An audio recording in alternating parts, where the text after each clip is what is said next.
Hello बच्चों, आइए इस प्रश्न को देखते हैं। प्रश्न में हमसे पूछा गया है कि वर्ग 15 के तत्व प्लस 5 ऑक्सीकरण अवस्था में यौगिक बनाते हैं, परंतु बिस्मिथ प्लस 5 ऑक्सीकरण अवस्था में केवल एक अभिलाक्षणिक यौगिक बनाता है। वह यौगिक है, और हमें यहाँ पे बताना है कि वह यौगिक कौन सा होगा। विकल्प हमारे पास में Bi2O5 और BiF5, BiCl5 और अंत में हमें दिया हुआ है Bi2S5। सबसे पहले हम बात करते हैं प्रश्न से संबंधित मुख्य अवधारणा के विषय में। मुख्य अवधारणा जो कि संबंधित होगी हमारे वर्ग 15 से, और वर्ग 15 में हमें जो बताना है वो बताना है बिस्मिथ के बारे में। किसके बारे में? बिस्मिथ के बारे में, क्योंकि प्रश्न में हमें बिस्मिथ के बारे में पूछा है। अब हम बात करते हैं बिस्मिथ के विषय में। देखिए, अगर हम बात करें Bi के बारे में, तो Bi के पास में दो तरह की ऑक्सीकरण अवस्थाएं प्रदर्शित होती हैं। एक होती है +3, एक होती है +5। और यदि हम बात करें तो एक प्रकार से ये क्या हो गया? धनायन हो गया है। क्या हो गया है? धनायन हो गया है।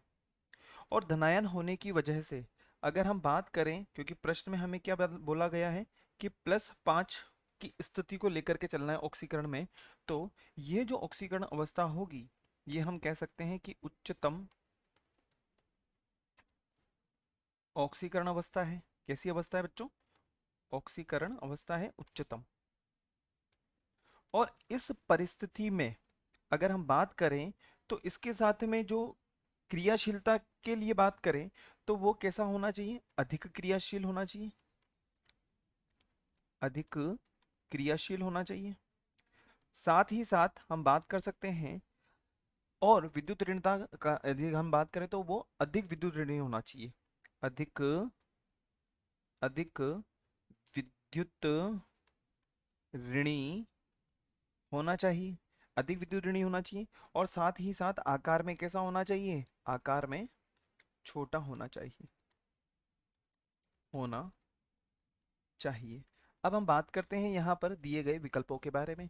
यदि हम बात करें विकल्पों के बारे में तो यहाँ Bi2O5, अगर हम बात करें ऑक्सीजन के बारे में, तो ऑक्सीजन की यदि आकार के बारे में बात करें तो वो कहीं ना कहीं हम देख पा रहे हैं कि Bi2O5 नहीं बन पाएगा। और यदि हम बात करें विकल्प बी के बारे में, तो विकल्प बी की यदि हम बात करते हैं तो फ्लोरीन जो होता है वह कैसा होता है? अधिक क्रियाशील भी होता है, जो कि यहाँ पे दिया हुआ है। साथ ही साथ यदि हम इसके बारे में बात करें तो ये विद्युत ऋणी भी होता है, और आकार में तो ये छोटा होता ही है यदि हम बात करें तो। ठीक है ना? अब हम बात करें क्लोरीन के बारे में, तो क्लोरीन की तुलना में फ्लोरीन ज़्यादा छोटा है। वहीं पे यदि हम बात करें विकल्प डी के बारे में, तो ये भी वही चीज़ है।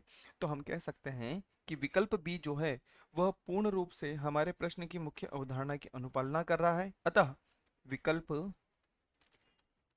बी हमारा सही एवं वांछित उत्तर होगा। आशा है आप इसे अच्छी तरह समझ गए होंगे। धन्यवाद।